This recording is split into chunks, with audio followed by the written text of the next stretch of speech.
Hello, I'm Jared. And I'm Ebony, and this is his And hers, Warhammer 40K. Yay! Yay! We're back. We're back.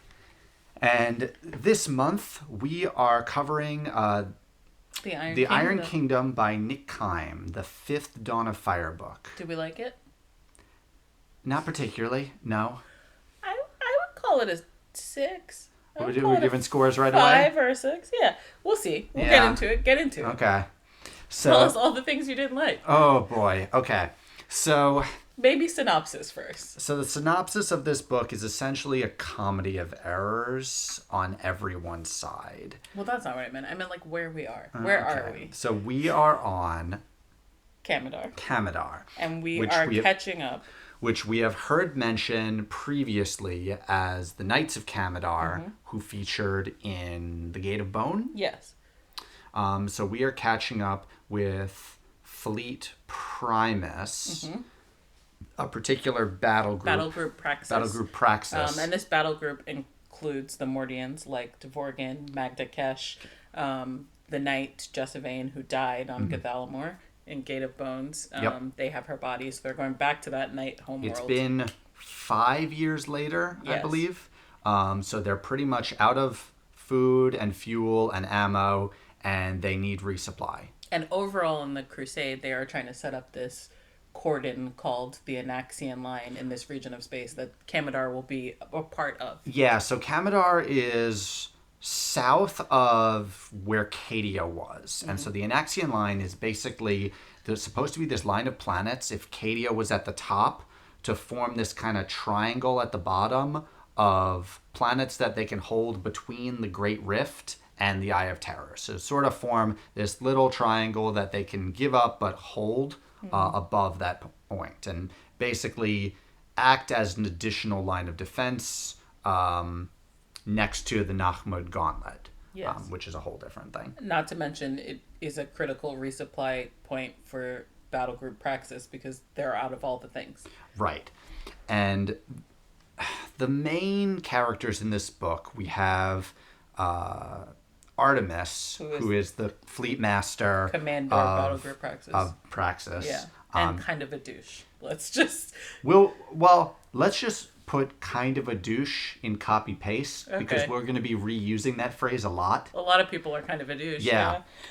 We have his first lieutenant, Hastor, also kind of a douche. We have Theodore Viablo, who is one of the founding 4 members of the Historitors. We saw him previously. Very type A. Very into having everything go perfect. Right, which doesn't seem to really match with his characterization in this book that much. Yeah, he's a little off the handle here. Yeah. For that character. Right. Yeah. We have Hastius Vikalon, who's one of the Adeptus Custodes that's with us. Apparently I got into some trouble. It's Custodes. Custodes. I hate it. I don't like that. I hate it so much, but I got called a psychopath For saying it's Custodes? for saying it's Custodes. Custode sounds so much better than Custodes. Apparently Custodes sounds like toadies. That is what I said. Okay. Same issue with trying to go with Arbites instead of Arbites? Arbites. I like Arbites. Why? I like it better than It Arbites. sounds like Wheaties. Sorry, we digress. Okay, Sorry. We're calling it Custodes? Custodes. Sure. I'm not calling it that. No. We have Serenial, who is a Sister of Silence, specifically one of the Oblivion Knights. Who's a super badass. I mean, most of the Sisters of Silence tend to be. Yeah, but I feel like for the other Sisters of Silence, you don't get a lot out of them. You get to see There Serenial. are no other Sisters of Silence. Oh no, there's the Sisters of Battle. Which, yeah. man, that's a complaint I have for this book. I'm ready for this list. But in general, the Sisters of Silence do tend to follow the rule of ninjas. Okay. Which is one ninja is a super badass. 1,000 ninjas can be taken down in a second. Okay. Got it. More Sisters of Silence, the weaker they are. Okay. Among the Adeptus Astartes, and this I did actually like. There's a fairly small Astartes component to this battle group compared to most of the other ones, which are primarily Astartes and then like a side group of guardsmen. Yeah. We have the Storm Reapers, a character named Ojin, who is the Storm Reapers are a White Scars successor. Primaris successor. He's pretty awesome. It's basically White Scars with the numbers filed off. Okay. You know. Yeah, it felt very White Scars. Yep. And then we have the Marines Malevolent, a character named Renyard. Who I'd never met until now. He is not featured. Oh, you meant the chapter? Yeah. Yeah, so the Marines Malevolent are... kind of douches. More than kind of douches. Just full douche. They are one of the most hated Space Marine chapters among the Space Marines. 1000x douche. They have no honor. They... Tracks. Just everyone hates them, and because of that, like, they don't get resupplies from the Adeptus Mechanicus, they don't get aid from people, and that makes them more douchey because they have to just steal and cheat their way to get things. Okay. Yeah. Fits in perfectly with this group. Yeah, that's a choice. We have the Mordians, like you mentioned. We have Dvorgin and Kesh, who are sort of the survivors from Gate of Bone. Yeah. Nice to see them back. Yeah.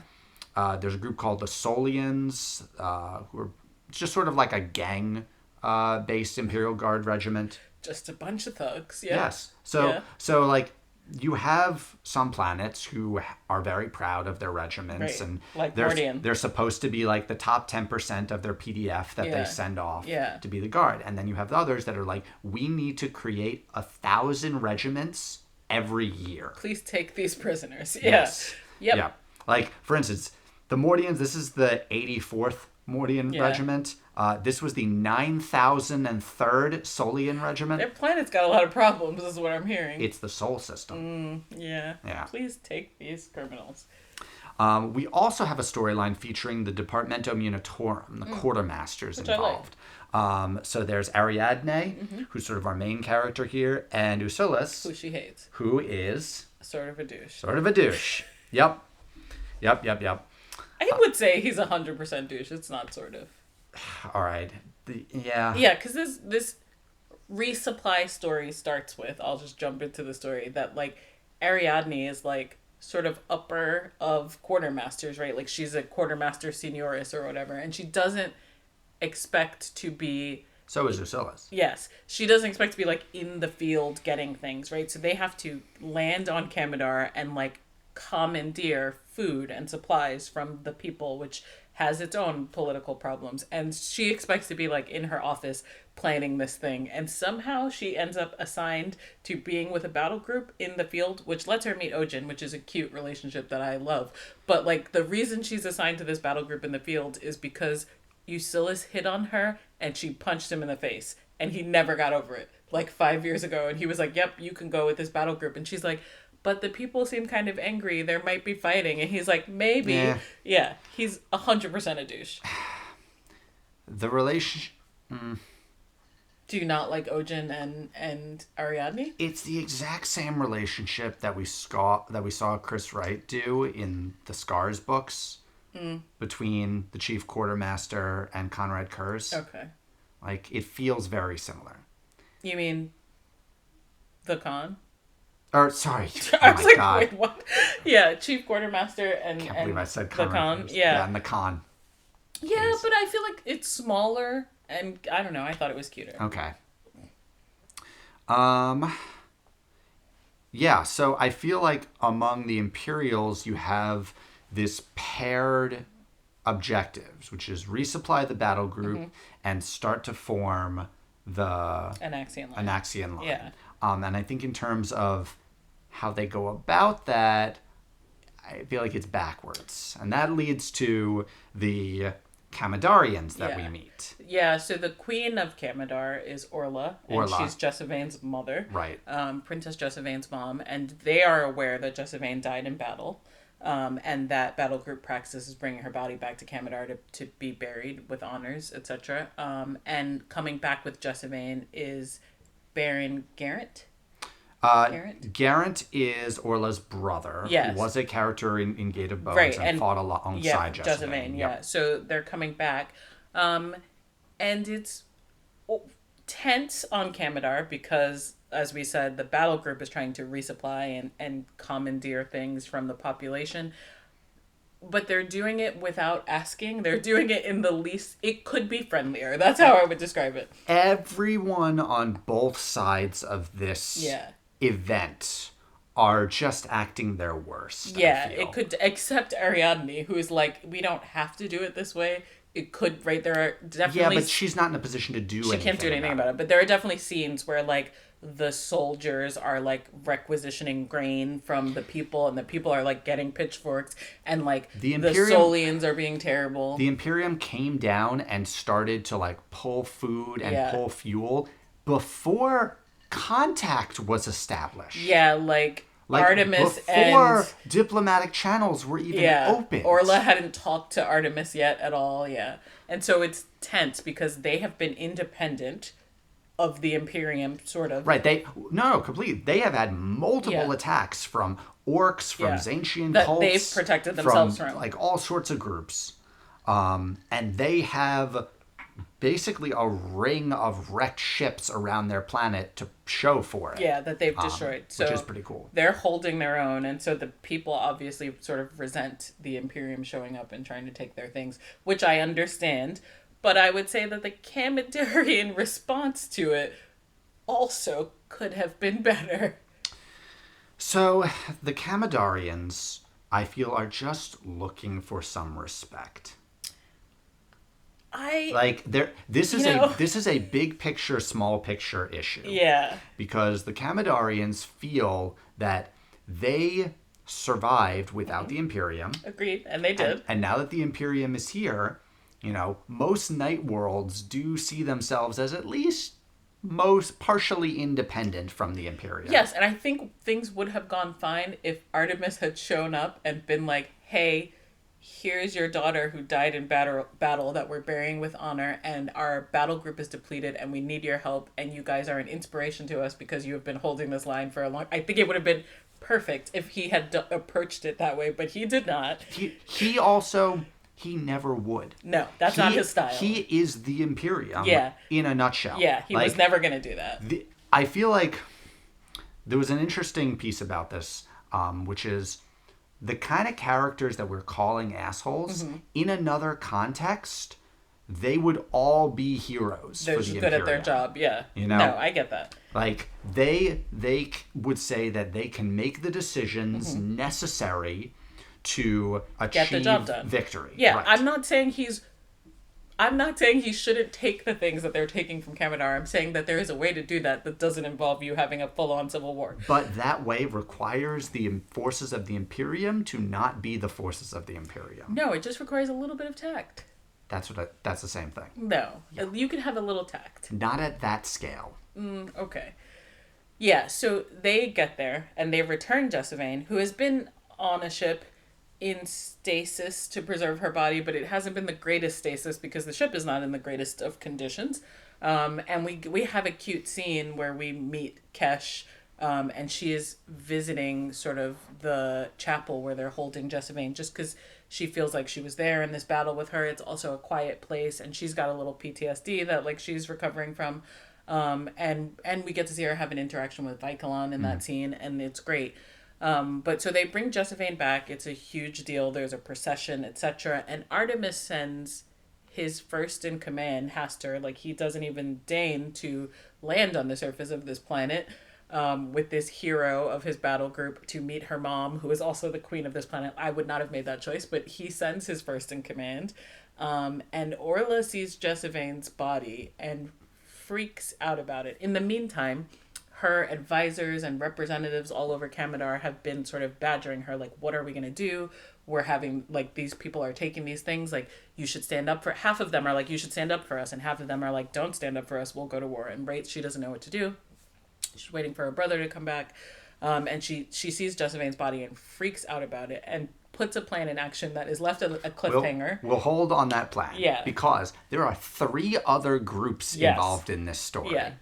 On one group, we have the resistant...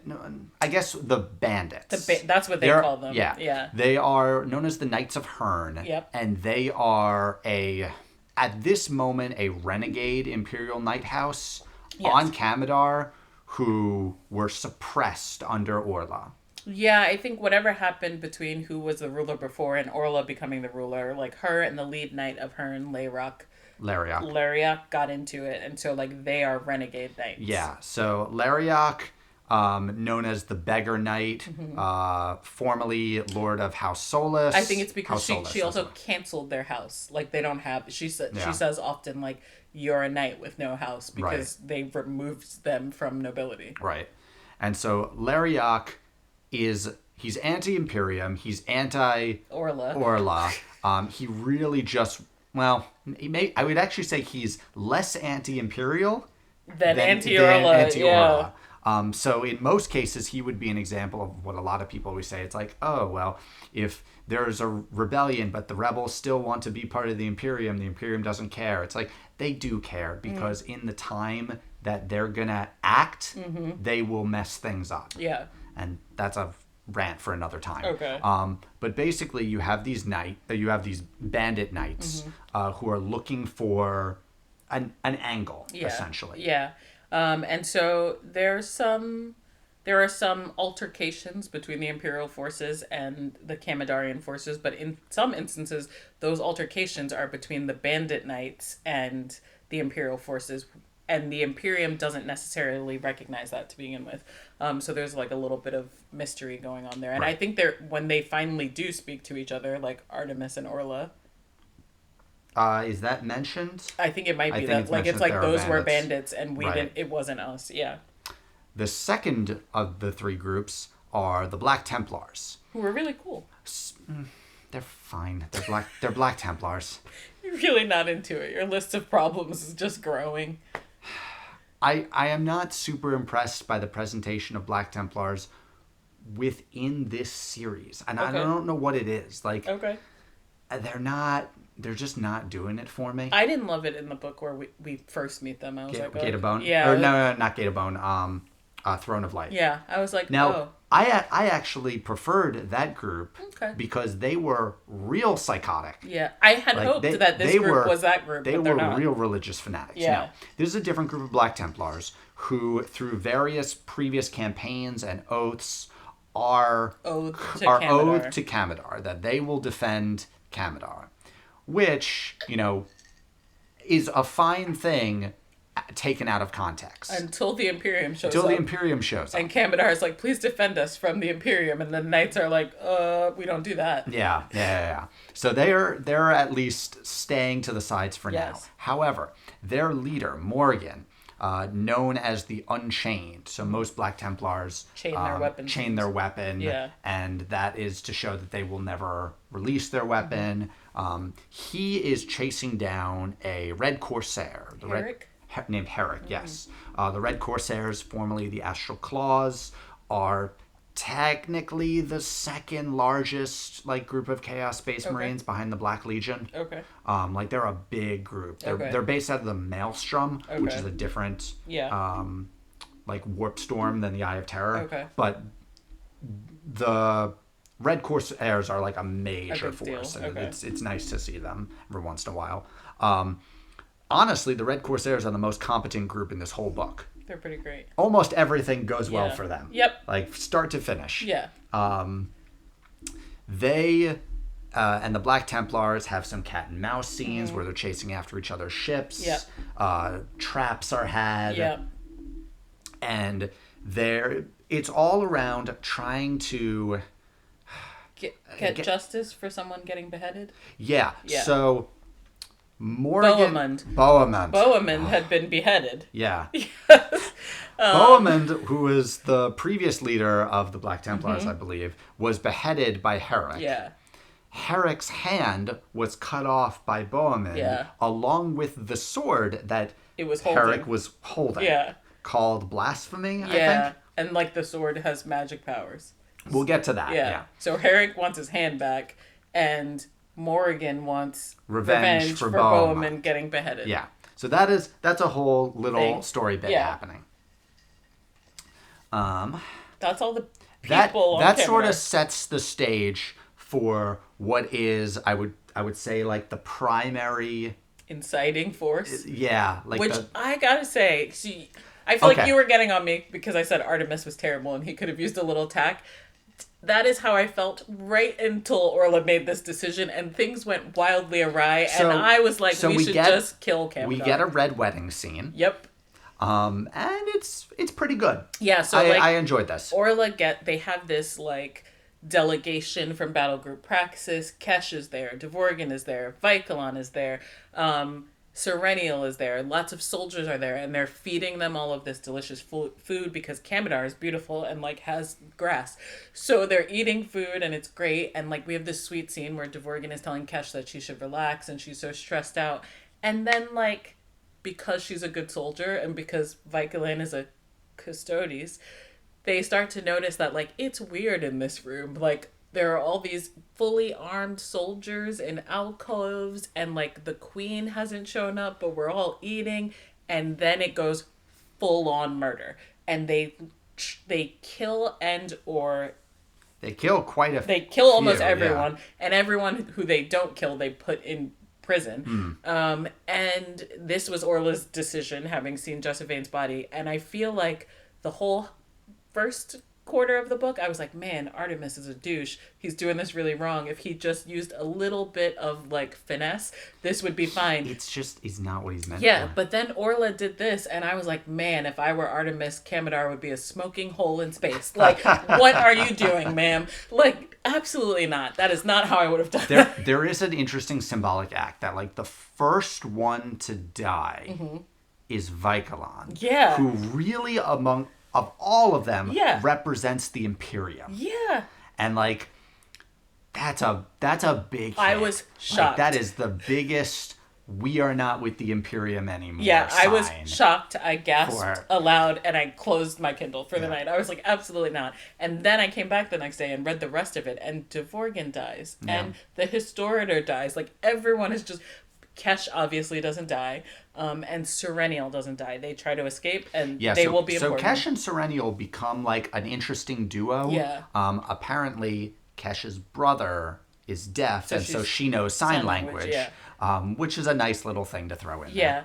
Yeah. But man, I was not expecting Vikalon to be killed. I was not expecting to care about that Historitor who was killed. They made this cute scene where he hit on Kesh, which is absolutely not in character with that character from previous books.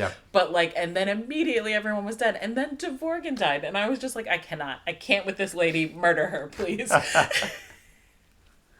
Yeah, so now we're at full on war because the delegation has been killed. And whoever hasn't been killed is in prison. And I think Hastur gets killed.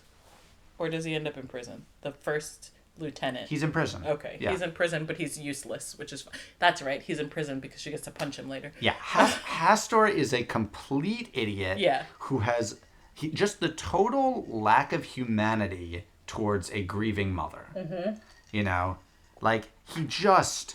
Between him and Usalis as, like, the points of contact... with the Kamodarians, awful. Like, I don't blame them for the actions they took. I get Orla being upset, and I get her being offended, and I feel like there is a way to handle that as the ruler of a literal world to put those douchey dudes in their place, but also not throw your whole planet into war. I just feel like secret red wedding murder was not the way to do that. I disagree. So I think everyone is wrong on both sides of this. But... so Kesh and Serenial have to... What? You have a thought about Orla? I do have a thought about Orla. What is it? I think she was at least in part manipulated by... I'm forgetting the name. Her equerry, Ecria, which is so hard to say. It's the worst choice of name for the equerry. Yes. Equerry, Ecria. Yep. I think her equerry is good at... which I think is a good quality of one's equerry. Not that I have one. But, like, is good at telling her what she needs to do, but without telling her to do it. She's good at, like, manipulating her into an action such that Orla feels like it's her own choice. Like, I feel like it's more theory. I don't think we actually got to see that very much. Yeah. But knowing the end, and knowing Ecria, it makes sense. Okay. In fact, that's actually a lot of things in this book. There's a lot of, like... Later, you're like, oh. It's okay. Well, no, not that, but, like, implications of things. Yeah. And sometimes it works, and sometimes it doesn't. really doesn't. One of what seems like a big event... we don't really get to see that much. Okay, so where were we? Kesh and Serenial are on the run, on Kamodar, inside the palace, kind of. And things are going badly for Ariadne and the quartermasters because now we're at full on war. So they've been attacked. Ojin has been like injured. Ariadne is like lost from him. He's Yep. supposed to be her personal protector. And in space, the battle group Praxis is trying to thread their way through this cordon of destroyed ships around Kamodar. Which, that's not really how space works. Like, Listen. I was really trying to make that work in my head, and it just... I'm imagining a 3-dimensional sphere of broken ships around Kamodar that they need to wiggle in through. I guess... Suddenly, battle group That, Praxis... but like, that wasn't how it was described. Yeah, I know. So, yeah, you could just go over it. Suddenly, battle group Praxis also has, like, missing ships in their flotilla. So they've been missing ships pretty regularly, For a while. and it's obvious that it's the Red Red Corsairs that are right? picking And them now off. something's nipping at their buds, and a ship has been destroyed. And Artemis is like, I guess we have to rescue those people. That's a twist. Well, we'll We're get getting to that. there. There's another element, which is Orla sends for, some sort of ancient archaeotech that is underneath Kamodar. And you think, oh, it's going to be, something real special. It's going to wipe out the Imperium. It's nuclear weapons. It's nuclear weapons. Yep. Which, okay. I'm fine with atomics being the thing. And I understand why the Imperium doesn't normally use them. And they destroy a ship, right? She gets off one shot. It gets off a shot, Yeah. kills 2 ships. Okay. We don't see it. Yeah, we don't. We hear a report that That it was 2 ships destroyed. are destroyed. Yeah. Now, to be fair, those 2 ships were the 2 Astartes ships. Okay, yeah. It was, forgetting the names, the Storm Reaper and Marine Malevolent ships. Okay. So that's a thing. But Luckily, Artemis has a backup Marines Malevolent cadre. Like he has backup soldiers. well, I mean, you mean Renyar's group? Yes. They were already on the planet. I feel like there was also a dropping of extra soldiers for Oh. Renyar. There are some backup soldiers, yeah, and some Sisters of Battle. Yeah, so there's a group of Sisters of Battles that come down with the Marines Malevolent. And I don't know why this irked me so much, but we get essentially no name, no lines None of from them this speak. group of Sisters of Battle. Some of them die. They're almost all of them Almost die, all of them except die. for 3, I think. They're just there with Renyard. There are lines where I think it says he speaks to them. Yeah, he talks to them. They never respond. No, they respond, Oh. but we don't see that response. Yeah. It's just a description written. Yeah. Like, the fact that they are so nothing felt really weird for me. Okay. I don't know why it bothered me so much. It did bother you a lot. It does seem to be bothering you. Especially given near the end. Yeah. On their way, so they're making their way to the palace, like doing baddie marine malevolent things, like murdering humans and just whatever. On their way, they find Ojin, though, who They is do find Ojin. badly damaged but still alive. So he joins them until he starts watching them murder humans, and he's like, maybe this isn't so great.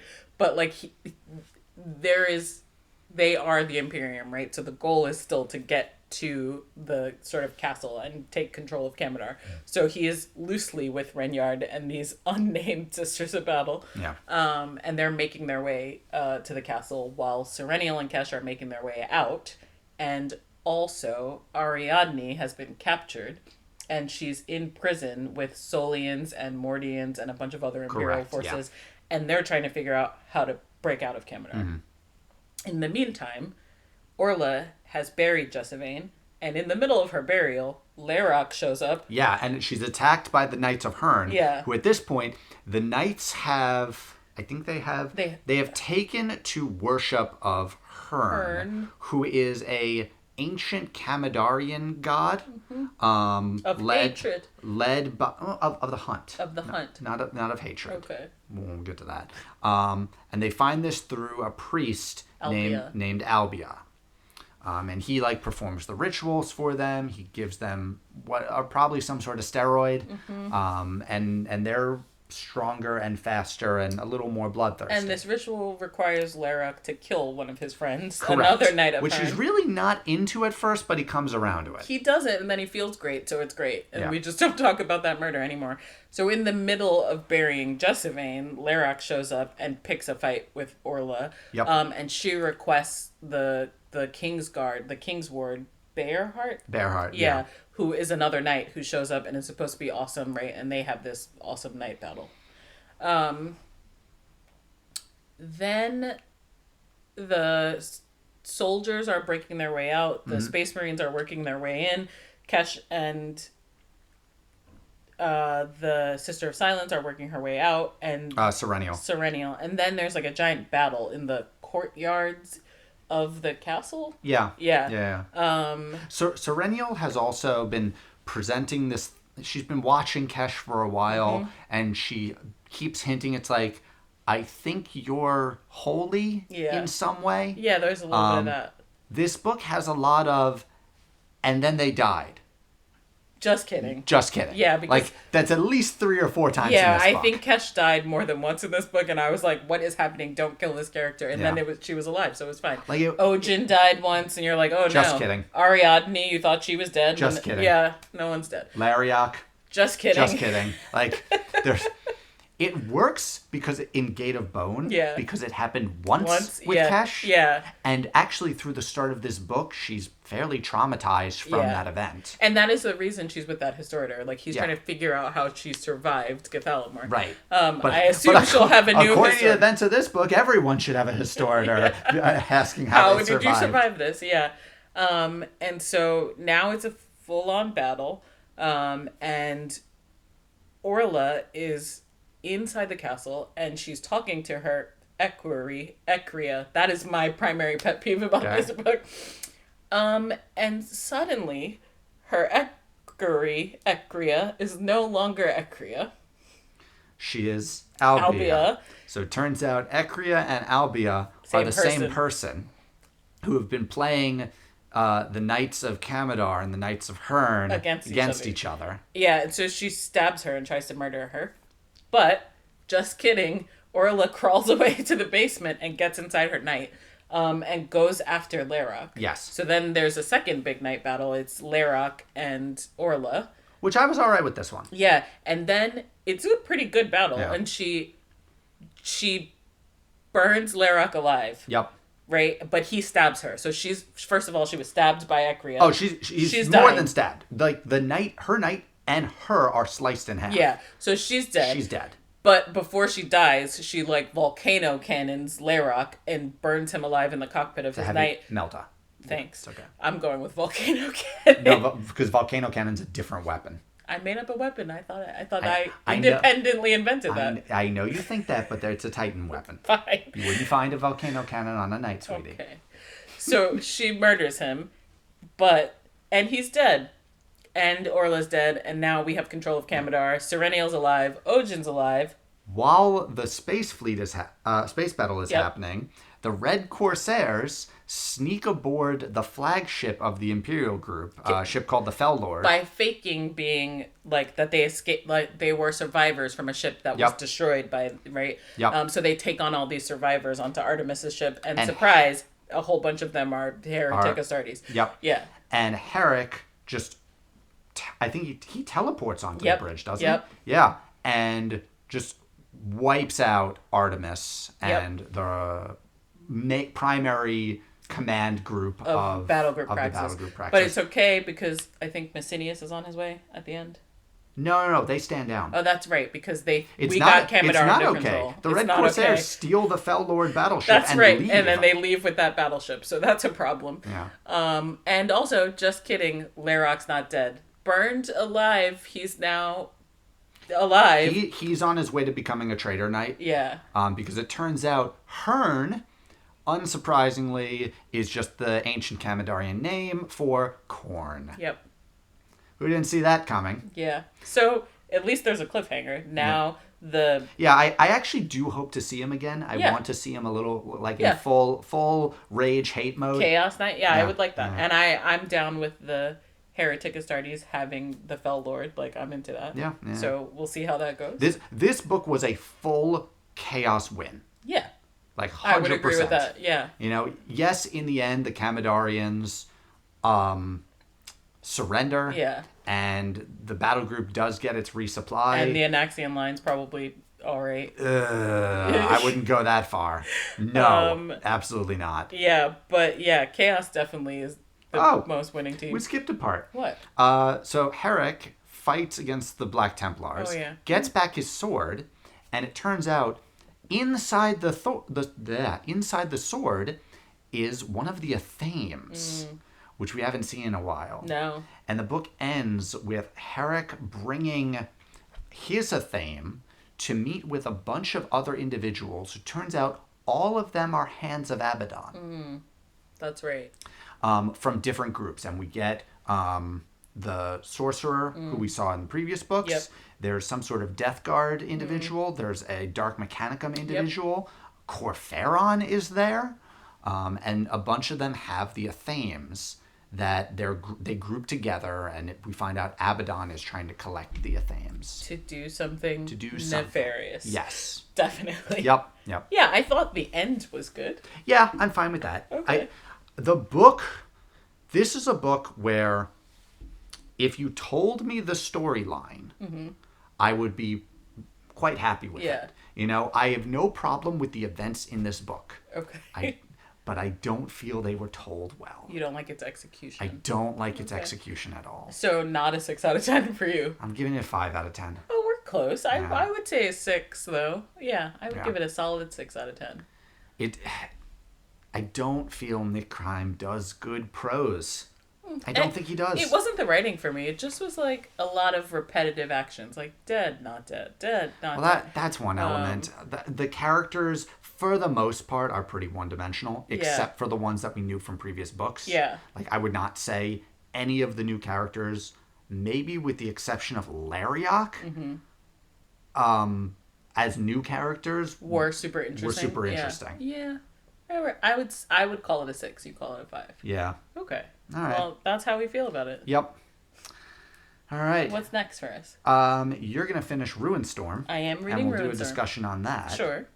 And then afterwards, so we have the release date for The End and the Death Part 2. I'm so excited. It's November, I can't wait. So we'll definitely be picking up something in between. Yeah. But I still need to figure out what. Okay. All right, it's a little bit of surprise past Ruinstorm.